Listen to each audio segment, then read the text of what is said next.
Peux-tu braver et la mort et l'enfer? La force est en Christ, la force est en Christ. Retour aux fondamentaux de la foi en Jésus-Christ de Nazareth. Jésus d'un mot fait tomber tous les fers. La force est dans le sang de Christ. Je suis fort. Retour aux fondamentaux de la foi en Jésus-Christ de Nazareth, une émission d'enseignement présentée par le pasteur Chrétien Joseph. Et plus que vainqueur par le sang. Retour aux fondamentaux de la foi en Jésus-Christ de Nazareth, c'est tous les mercredis de 10h45 à 11h15 sur Radio Évangélique Maranatha. Veux-tu du ciel t'approcher chaque Bonne écoute à vous. jour? La force est en Christ, la force est en Christ. Alléluia. Alléluia. Nous voici encore ce jour. Que la grâce de Dieu abonde pour vous. Et au nom de Jésus de Nazareth. Donc, nous avions dit que le chrétien a un exercice fondamental à faire aujourd'hui. Le Christ glorieux et ressuscité et glorieux. Le chrétien doit avoir ses regards rivés sur lui. Et comme il est écrit dans 2 Corinthiens 3:18, en contemplant la gloire de notre Seigneur Jésus, et cette gloire irradie en lui et opère une transformation profonde.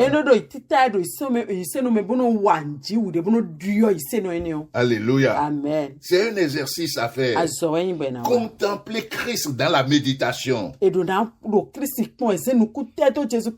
Christ ressuscité, il n'est plus sur la terre. Qui est glorifié. Parce que le Christ qui a opéré pendant le ministère terrestre est entré dans une position supérieure et suprême.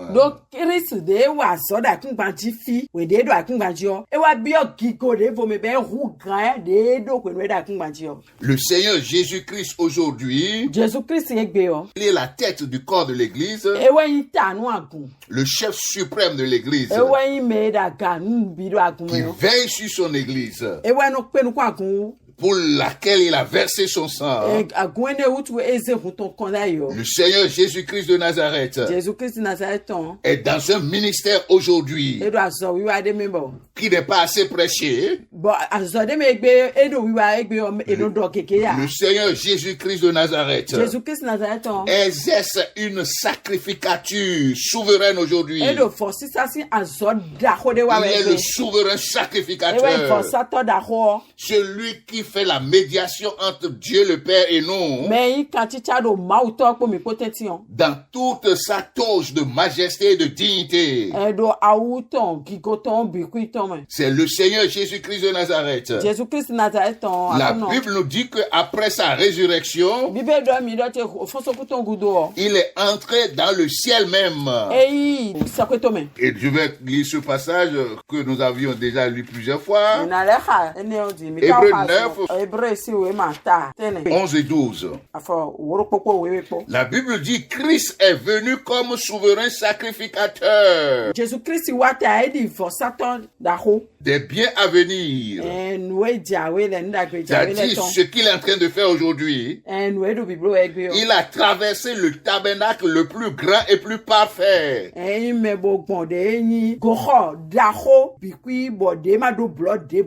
qui n'est pas construit de main d'homme, c'est-à-dire qui n'est pas de cette création. C'est là où Christ est aujourd'hui. Il n'est pas dans un temple terrestre. Il est dans le ciel même, dans le tabernacle véritable. Et la Bible nous dit il est entré une fois pour toutes dans le lieu très saint. Parce que c'est dans le lieu très saint qu'on rencontre le Dieu de l'univers. Jésus est entré dans le lieu très saint pour toi et pour moi. Non avec le sang des boucs et des taureaux,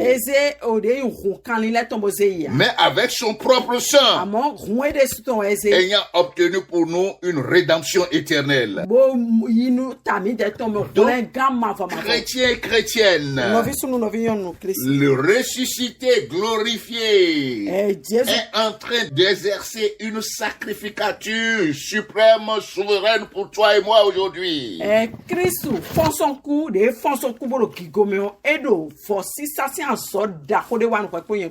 Alléluia. Amen. Et il est entré là-bas comme garantie pour toi et moi.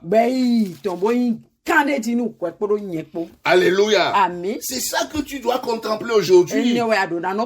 Vois aussi Christ dans cette dimension. Non seulement dans la dimension terrestre. C'est bon de considérer la dimension terrestre, mais c'est aujourd'hui surtout la dimension spirituelle céleste dans laquelle il est que nous devons aussi contempler.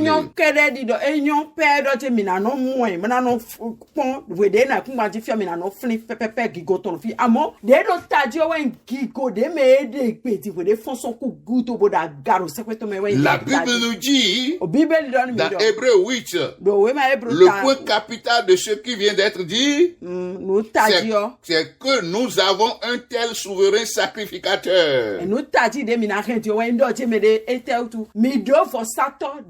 qui s'est assis à la droite de du trône de la majesté divine dans les lieux célestes, comme ministre du sanctuaire et du véritable tabernacle.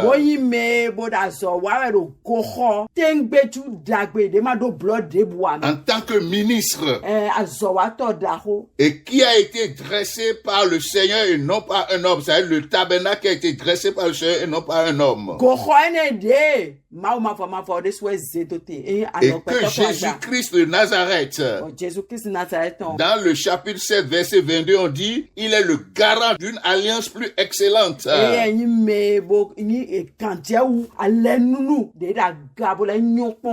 Et qu'il a reçu une sacrificature intransmissible.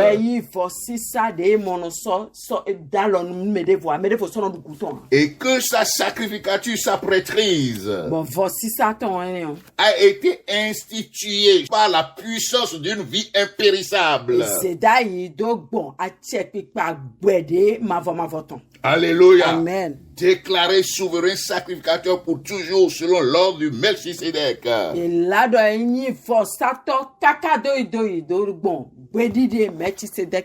Alléluia. Amen. C'est ça que tu dois contempler. Deuxième chose, dans premier épître de Jean, chapitre 2, la Bible nous dit que Jésus-Christ exerce un ministère d'avocat pour toi et moi. Chapitre 2, mais premier épître, et donc que Jésus-Christ Nazareth est c'est lui qui défend l'église et qui te défend. Alléluia. Amen. C'est lui qui nous défend quand l'ennemi veut nous assaillir. C'est lui qui rejette, qui se présente pour annuler toutes les accusations contre nous.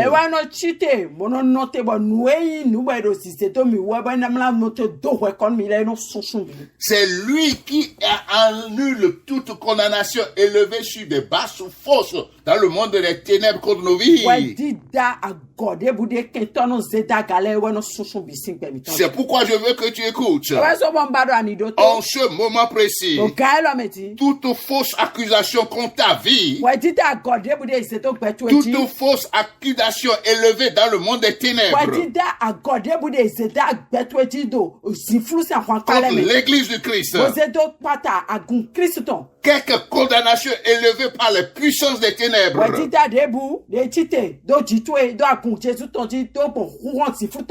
Par des hommes méchants et des femmes méchantes.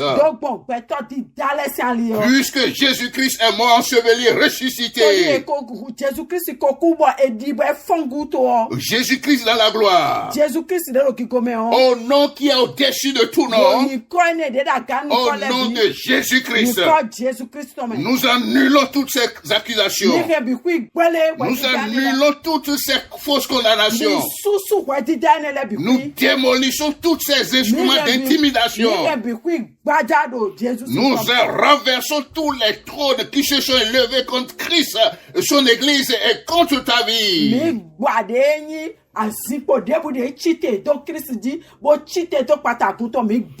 Nous dispersons tous ces hôtels et tous ces lieux de cruauté. Ils se rassemblent pour prendre des décisions contre l'Église du Christ et contre nos vies.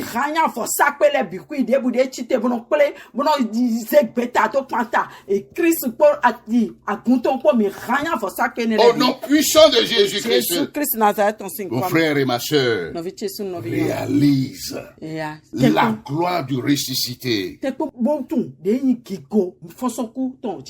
C'est ça que le chrétien doit faire aujourd'hui. Tu es ressuscité. Tu es régénéré. Éphésiens 2 dit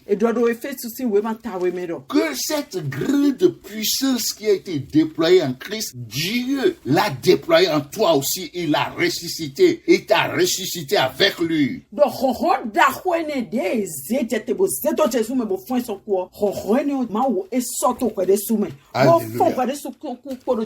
Donc, comme nous disions l'autre fois, en contemplant notre Seigneur dans la gloire dans laquelle il est, tu dois comprendre que Jésus-Christ, en ressuscitant d'entre les morts, t'a entraîné au-dessus dans cette gloire, dans cette dimension, à ce niveau extraordinaire.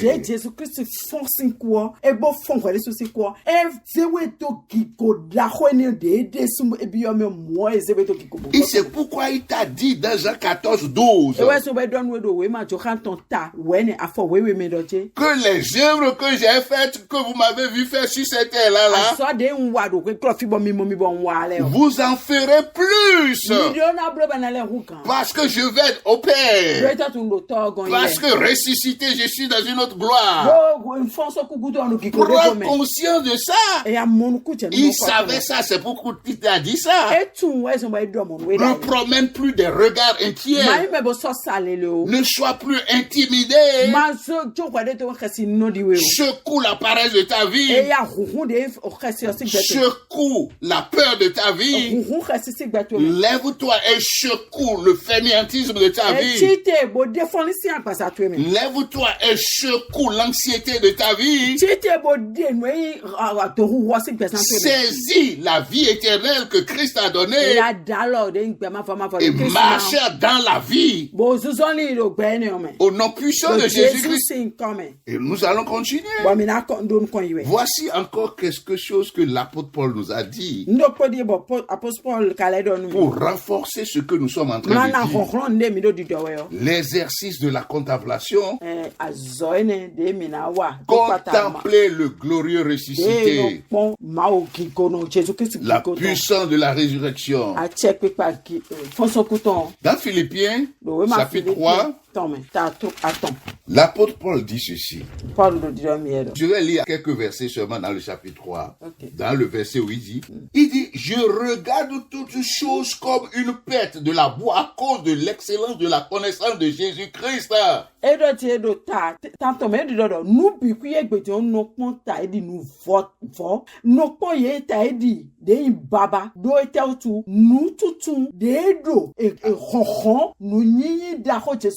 À cause de l'excellence de la connaissance que j'ai de Jésus-Christ de Nazareth.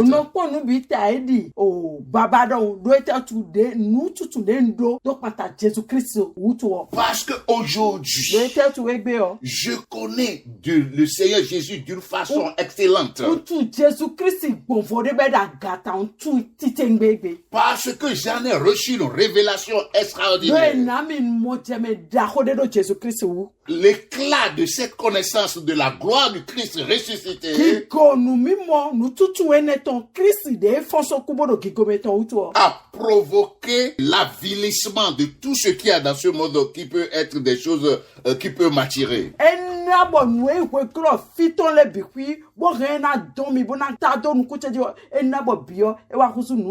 L'éclat de la connaissance du Christ, l'éclat de sa gloire a terni la valeur de tout ce que j'ai, tout ce qui est dans ce monde.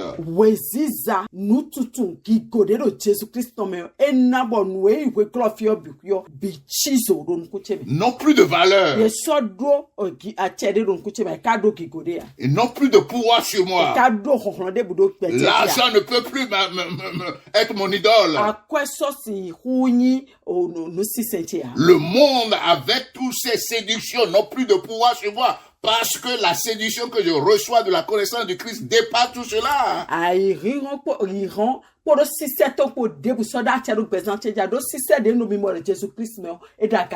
Ça, c'est l'effet de l'exercice de contemplation. C'est une conséquence, ça. Parce que nous avons déjà rappelé que l'apôtre Paul a rencontré Christ dans la gloire. Apôtre Paul et tout ce qu'il dit, c'est pas révélation. Il parle du point de vue du Christ ressuscité et non Christ dans son ministère terrestre. Donc,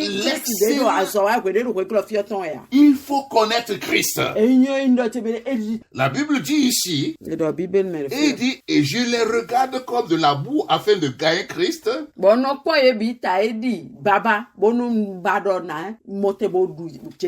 Et la Bible dit, dans le verset dit ceci, tout cela afin que je puisse connaître Christ. Et la puissance de sa résurrection. La puissance de sa résurrection. Chrétienne. Médite sur la résurrection de notre Seigneur Jésus-Christ. Médite sur la résurrection de notre Seigneur Jésus. Contemple la gloire du ressuscité. Saisis la puissance de la résurrection du Christ. Découvre l'œuvre de la résurrection dans ta vie. Prie. Comme ce Saint-Esprit l'a donné dans Éphésiens 1 que nous avions vu. Prie pour en recevoir la révélation.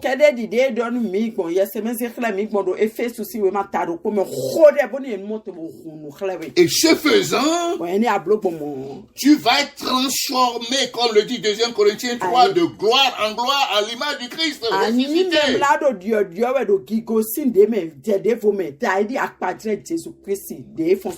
Yes, gloire à Dieu. Amen. Fais cela, mon frère. Alléluia. Amen. Alléluia. Amen. Donc la puissance qui opère aujourd'hui dans l'église, c'est la puissance de la résurrection. Et quand tu vas dans un lieu de culte ou de rassemblement chrétien, et que des esprits se manifestent dans ce lieu-là, le premier test que tu dois faire, c'est de voir si cet esprit confesse ou grand témoignage à la mort, à la résurrection du Christ.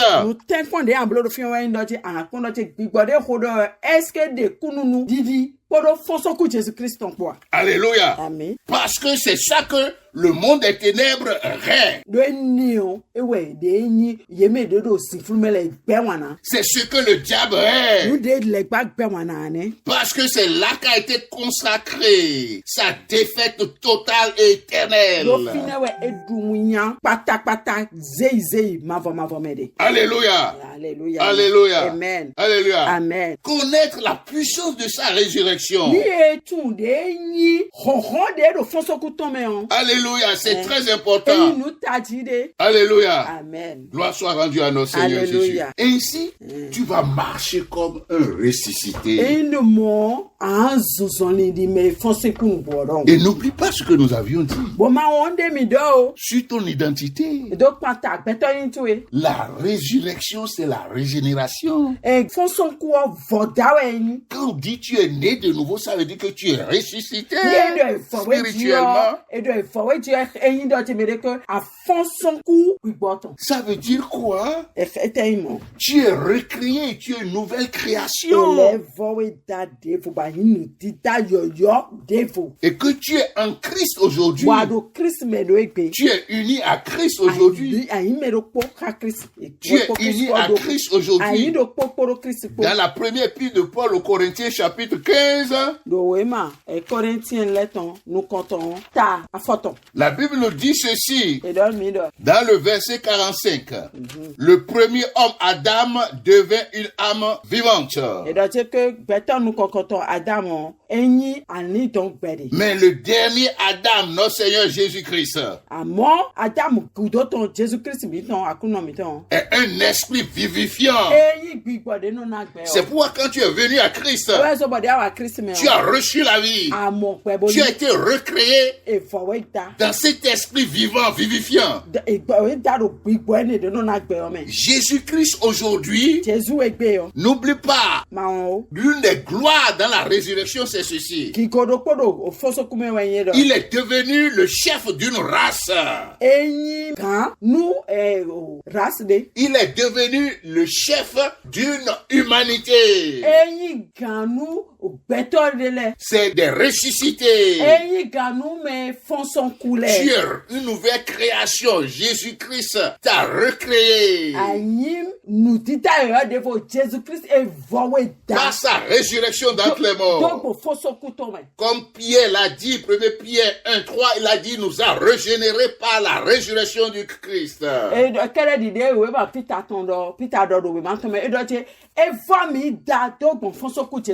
Et tu es en Christ.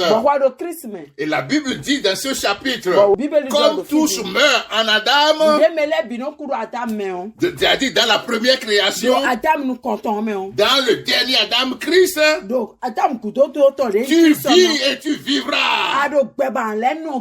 Tu es vie et vivant en Christ. Parce que tu es né de la vie. Jésus-Christ a dit, je suis la vie. Je suis la vérité. Je suis le chemin. Nul ne peut aller au Père qu'en passant par moi. Et c'est en celui-là que tu es chrétien. Tu es inébranlable. Tu es inarrêtable. Tu es invaincu et invincible en Jésus-Christ. Quand tu te caches en Christ, tu es invincible et invincible. Qu'il en soit ainsi pour ta vie. Réveille-toi, chrétien. Réveille-toi, chrétien. Tu es une nouvelle création en Christ. Comme l'avons dit, tu as la vie. Et c'est là le pilier central de cette application du salut. Il y a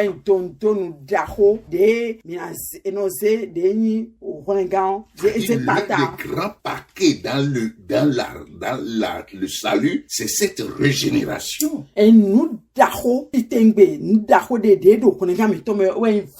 Vous vous rappelez quand nous parlions de la mort de notre Seigneur Jésus, nous avons insisté sur la justification. Dieu t'a reconnu juste. La justification, nous l'avons dit, qui est un pilier central du salut.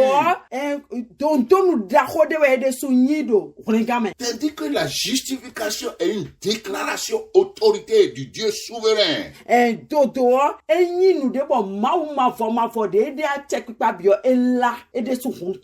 t'a déclaré juste en vertu de la rédemption qui est en Jésus-Christ.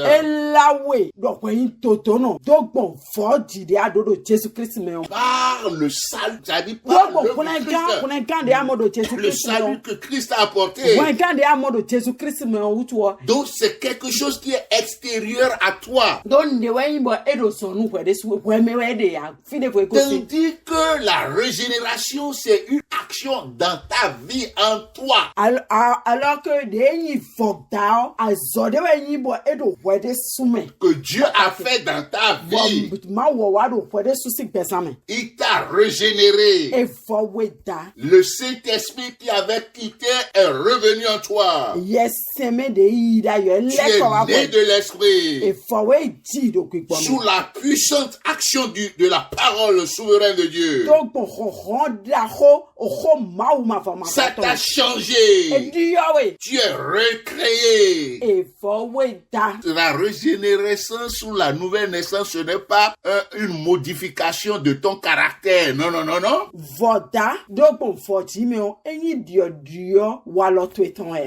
C'est, on a changé ton être, ton identité profonde, ce que tu es.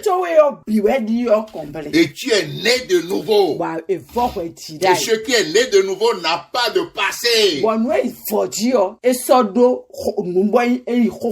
Maintenant que tu es né et que tu as la vie, tu peux vivre. Ça veut dire quoi vivre? Porter le fruit de l'esprit. Marcher dans la sanctification. Tu ne peux pas marcher dans la sanctification tant que tu n'as pas la vie.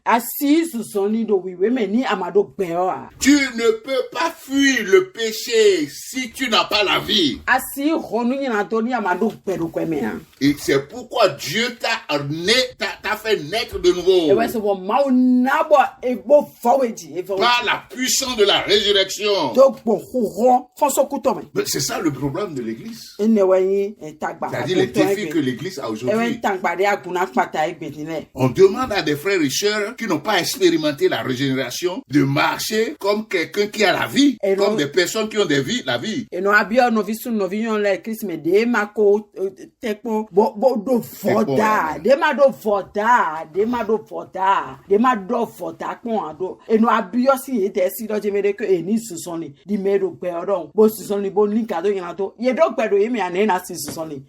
Parce que ce qui caractérise la vie que nous recevons en Christ,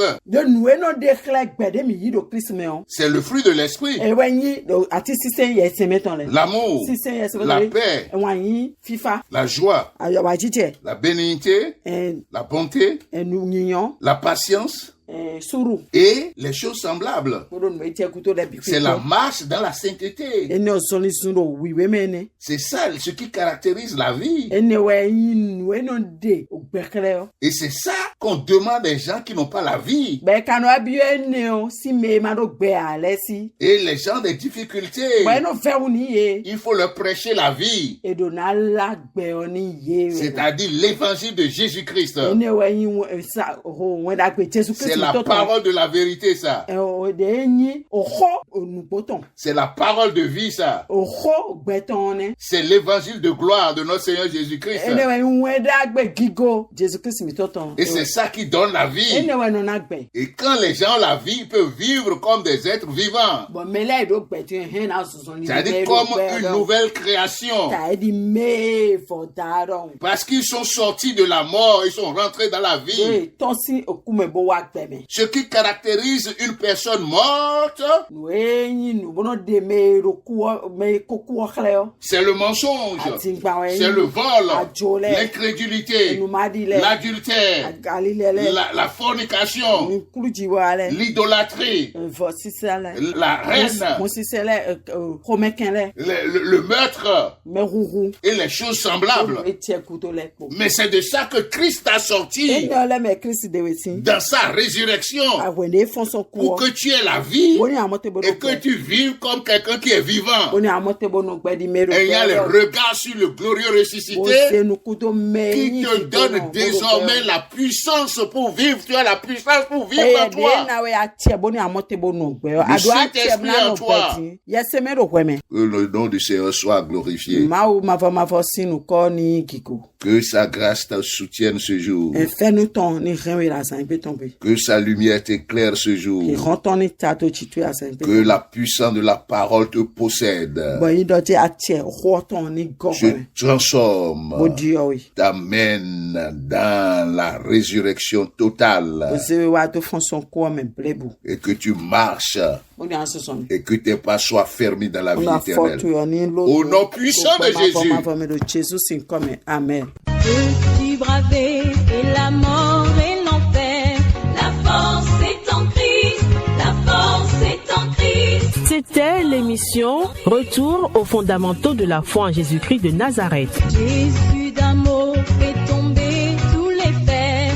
La force est dans le sang de Christ.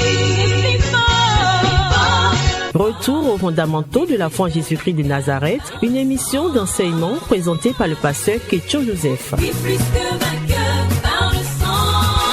Retour aux fondamentaux de la foi en Jésus-Christ de Nazareth, tous les mercredis de 10h45 à 11h15. Contact du pasteur 53 53 03 84. 53 53 03 84. Que Dieu bénisse votre écoute. La force